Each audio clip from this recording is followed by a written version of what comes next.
On tonight's summary of the Israel-Hamas War, day 218. Hamas releases video stating another Israeli-British hostage, Nadav Popplewell, has been killed in the Gaza Strip. Al-Arabi Al-Jadid states that hostage negotiations are due to resume in the coming days in Qatar. Israel states it has no knowledge of such plans. Substantial escalations in Gaza, firebelt bombings reported in Jabalia refugee camp as the IDF issues evacuation orders to civilians in northern parts of the Gaza Strip. The Rafah operation also due to expand in the coming days. Egypt reportedly refusing to negotiate with Israel over reactivating the Rafah crossing. Dozens of aid trucks are held up at the border. Responding to Netanyahu's statements that other countries will participate in administering Gaza in the future, Egypt and Qatar state they will not cooperate with Israel as it maintains control of the Strip. Hello everyone, I'm Alon Burstein, visiting assistant professor in the Department of Political Science and Israel Institute Fellow at the University of California, Irvine, here bringing you the latest highlights from the Israel-Hamas War. It is currently the evening of May 11th, 2024 in the United States, the morning of May 12th, 2024 in the Middle East. Starting with the hostage situation, after on May 8th, Hamas published a video stating that an Israeli hostage, Judy Weinstein, was killed in an IDF bombing and that another hostage was wounded, I stated in the summary from that day that the question mark that Hamas placed near Weinstein's image is likely a hint that the movement is going to announce the death of another hostage in the coming days. Today, the Al-Qassam Brigades, Hamas's military wing, published a video stating that Nadav Popplewell, a 51-year-old Israeli-British citizen, was killed in that same bombing along with Weinstein. The initial video published today was 11 seconds long, in which Popplewell states his name, his age, and the fact that he was kidnapped from Kibbutz Nirim. Estimates in Israel that 11-second video was recorded shortly after Popplewell was kidnapped on October 7th, among others due to the eye injury that he has in the video that he was seen sustaining on the day of the kidnapping. Later today, the movement published a longer video embedding Popplewell's image in the previous video that Hamas released several days ago announcing Weinstein's death, replacing the question mark with Popplewell's image. Already in that video, Hamas stated that Weinstein was with another hostage who was injured. Today, the movement announced that Popplewell died of his injuries that he suffered from that same IDF bombing that was a month ago. Popplewell was kidnapped with his mother on October 7th, and she was released in the hostage deal at the end of November. Hamas's video today juxtaposes the release of Popplewell's mother with his fate, stating that a hostage deal will result in freedom and life, whereas military pressure, which is the wording that is used by Israel's government as part of the effort to secure a release of hostages, results in the death of hostages. There was no response by the IDF. In fact, the second video that was released was not even reported in the Israeli media. Right now, the IDF is not confirming anything with regards to that bombing. This remains only a publication of Hamas. Other news related to the hostage situation. Al-Arabi Al-Jadid published a report in the last 24 hours, quoting both Qatari and Egyptian sources, stating that the negotiations are due to resume in the coming days in Doha, in Qatar. Sources in Israel expressed skepticism about this report, stating, however, that if Hamas gives answers that Israel can work with, then negotiations will resume immediately, but at the present moment there are no plans for delegations to head either to Qatar or to Egypt in order to resume negotiations. Right now, there's no active negotiations between the sides. There is constantly lower level negotiations between different officials, the negotiators, the United States, Qatar, and Egypt, talking to both Hamas and Israel.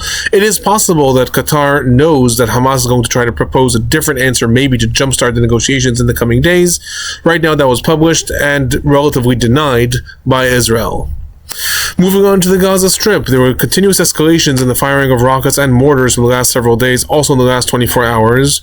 Barrages of rockets were fired in the last 24 hours towards Ashkelon, causing substantial damage to an apartment building. 3 Israeli civilians were injured in that bombing. Earlier, rockets were also fired towards the Dudaim area north of Beersheba, and mortars were also fired throughout the day towards the areas of Kerem Shalom. Regarding the fighting in the Gaza Strip, in the northern parts of the Gaza Strip, between May 10th and May 11th, the IDF ordered the evacuation of Palestinians from both Beit Hanun and from Jabalia refugee camp in preparation for a major IDF operation in that area. This is going to be the second operation that the IDF carries out in the Jabalia refugee camp since the IDF took over the entire northern parts of the Gaza Strip. The IDF announced it has operational control of the north of the Gaza Strip back in December. Since then, it's carrying out more localized raids. This is going to be the second one in the areas of Jabalia.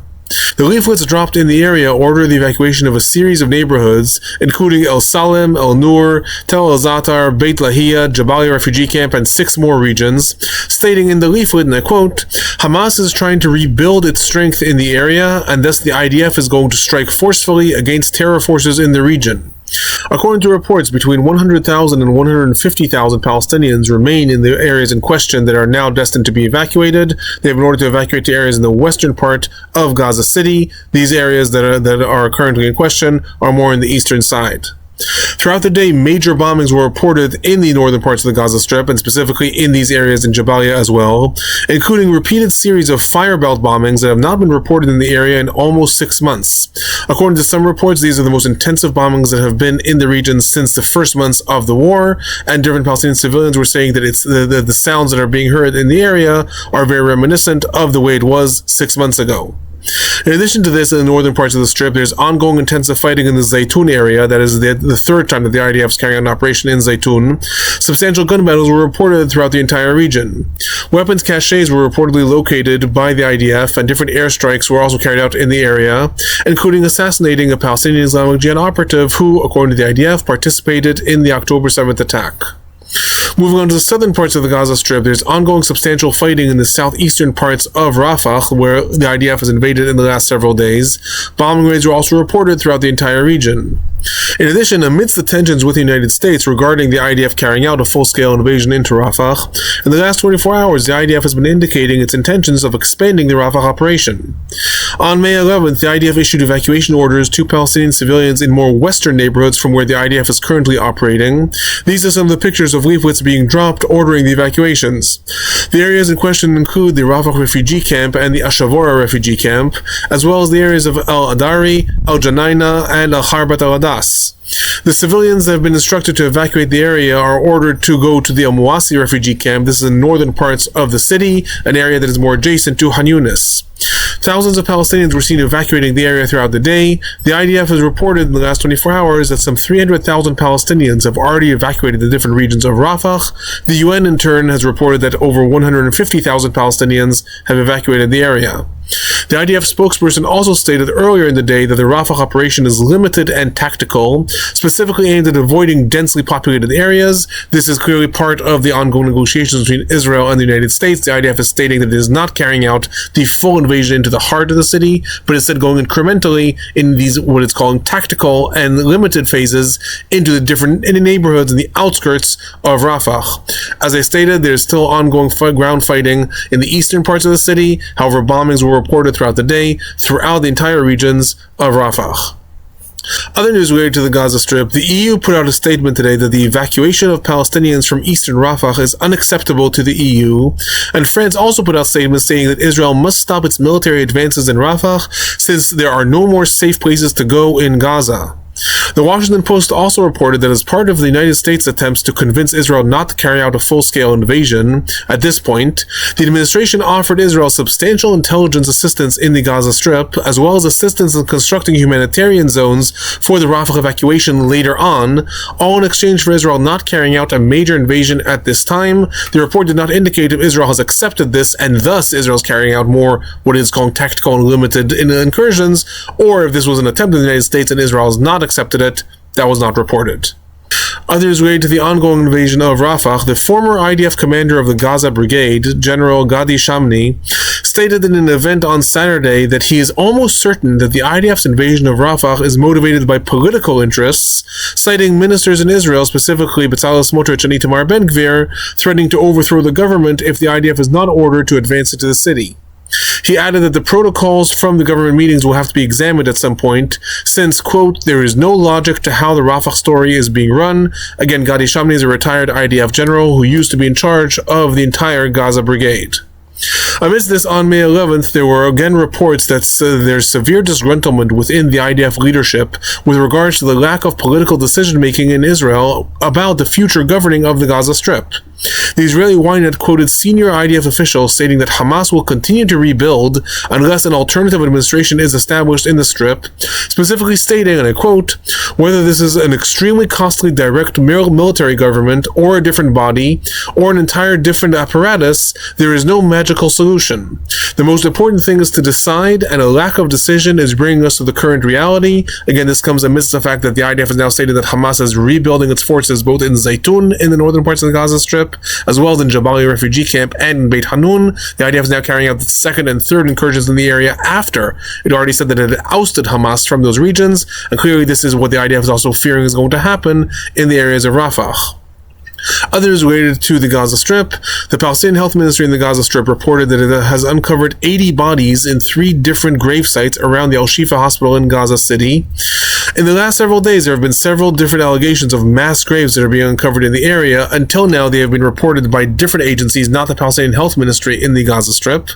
The IDF previously confirmed that in some cases, bodies of Palestinians were unearthed and inspected in order to ensure that they are not bodies of hostages. The IDF stated that the bodies were returned to the grave sites in the manner they were found and in the most respectable way. Right now, according to different officials in the Gaza Strip, mass graves are being found around Al-Shifa hospital. The United Nations has already called in the last several days for an independent inquiry of these mass graves. Remains to be seen how that develops. Regarding casualties, 1 IDF soldier was reported killed in the Gaza Strip in the last 24 hours, bringing the total number of IDF soldiers killed in the Gaza Strip since the invasion began to 272. There were no IDF soldiers reported injured in the Gaza Strip in the last 24 hours, leaving the total number of IDF soldiers injured in the Gaza Strip since the invasion began on 1,652. The Palestinian Health Ministry is reporting that 28 Palestinians were killed in the Gaza Strip in the last 24 hours, bringing the total number of Palestinians killed in the Gaza Strip since the war began to 34,971. 78,641 Palestinians were reported injured in the Gaza Strip since the war began. It's important to note that that report came out prior to the discovering of those bodies in Al-Shifa hospital, so it does not include those bodies. Remains to be seen if the Palestinian Health Ministry is going to include those bodies or not. Once they are identified, it is possible that they were bodies that were already previously recorded in the different records or not. Remains to be seen. Moving on to the humanitarian situation in the Gaza Strip, Al-Qahara Al-Akhbariya, which is an Egyptian news site that is very affiliated with the Egyptian regime, quoted the Egyptian sources in the last 24 hours, stating that Egypt is refusing to coordinate the activation of the Rafah crossing with the IDF since the IDF took over the crossing. Israeli sources also confirmed these reports, saying that Egypt is holding up the entrance of aid through the Rafah crossing. Assuming that this is true, in addition to shedding light on the ongoing closure of the crossing and the exacerbating situation of the humanitarian aid trucks coming in, this also indicates that the IDF is attempting to coordinate the crossing's activation, signaling that it plans to hold on to the crossing for the foreseeable future. In the last several days, I have stated that it is unclear what the IDF plans to do. There were some reports stating that the IDF plans on handing the crossing over to be administered by a private U.S. security company that specializes in war zones. However, it was not clear if the IDF plans to do that immediately or is going to wait until either the war is over or a truce or ceasefire.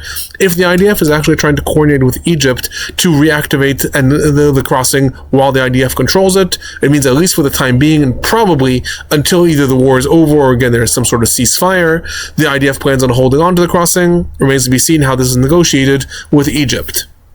Other news, the IDF Arabic spokesperson stated that an 8th field hospital has been established in the Gaza Strip in the last 24 hours, specifically noting that this was established in the Deir el-Balah region in the central parts of the Strip.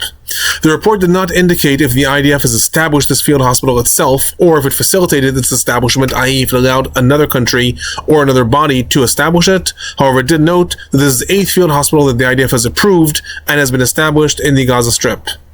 Regarding the entrance of aid trucks, the official numbers of aid trucks and paradropping missions were not updated since yesterday. Thus, I do not know how many different aid trucks or paradropping missions entered the Gaza Strip in the last 24 hours. Some reports from the West Bank. There's ongoing tensions throughout the West Bank and different confrontations were reported. Substantial IDF activity was reported in the areas of Jenin, as well as in Nablus, Ramallah, Hebron, and Kalkilia. The Palestinian Prisoners Society reported that 15 Palestinians were arrested in the West Bank in the last 24 hours, specifically noting this includes East Jerusalem. The IDF did not put out its own numbers about how many Palestinians were arrested in the last 24 hours. However, there were several confrontations that were reported in the different IDF incursions of those different areas. Possibly those numbers will come come out in the next hours, and I will add them to the next report. Right now, it is reported that 15 Palestinians were arrested in the last 24 hours. Moving on to the northern parts of Israel, southern parts of Lebanon, after the major escalations that have been in the last several days, today there was relative calm between the sides. Amidst this relative calm, however, 5 rockets were fired by Hezbollah towards the northern parts of Israel, specifically targeting the areas of Kfar Giladi, Margoliot, Misgavam, and Tel Chai. In addition, 2 Hezbollah suicide drones crashed into the area of Beit Hillel. No damage was caused, and 2 drones were also reportedly intercepted in Lebanon. Other drone alerts were sounded throughout the Upper Galilee in the last 24 hours, and there were other attacks that were also reported near the areas of Kfar Shuva and Hardov. Hezbollah claimed 6 border incidents, specifically noting that it carried out fire against IDF outposts along the border in the last 24 hours. Regarding IDF activity, the IDF carried out a series of airstrikes targeting Hezbollah military structures throughout the day. However, the only one that was reported was in the Amra region. The rest of them were reported as throughout southern Lebanon. In addition, there was artillery fire that was reported throughout the day. Typically, this is when the IDF is trying to either target launching sites or target suspicious activity along the border. One report regarding the future of the Gaza Strip. In what appears to be an ongoing political response to Israeli Prime Minister Netanyahu, stating in an interview to Dr. Phil on May 9th that the regional actors will participate in governing the Gaza Strip, the Saudi Al-Hadith today quoted Egyptian and Qatari sources, stating that both Egypt and Qatar and other Arab countries have recently rejected probes by Israel to participate in governing the Gaza Strip in the future. According to the report, different negotiators informed the United States that they object to the notion that Israel is going to control and manage the Gaza Strip after the war, and that they will have nothing to do with managing the Gaza Strip if this does not happen, along with the participation and with the explicit request of the different Palestinian actors who they say should be administering the Gaza Strip. Right now, what is happening is the Israeli government has not stated what is going to happen in the Gaza Strip. The plans that the Israeli Prime Minister has put out states that Israel is going to maintain overarching security control in the Gaza Strip. However, other actors are going to administer civilian control. The Israeli Prime Minister, however, also says that those actors are not going to be the Palestinian Authority unless it undergoes overwhelming reforms and essentially changes its current structure, which it has not done up until now. So right now what remains is a plan to have Israeli security control and some other bodies administering civilian control. However, the last time that the Israeli Prime Minister alluded to this, he stated there would be other regional Arab actors. Seemingly those actors are answering and saying they are not going to participate in this plan. If you find these reports informative, please do remember to hit that like button, subscribe, turn on notifications if you want to know when reports come out. If you have any questions or comments, feel free to leave them in the comment section below. Those are my highlights from the last 24 hours. Thanks for watching.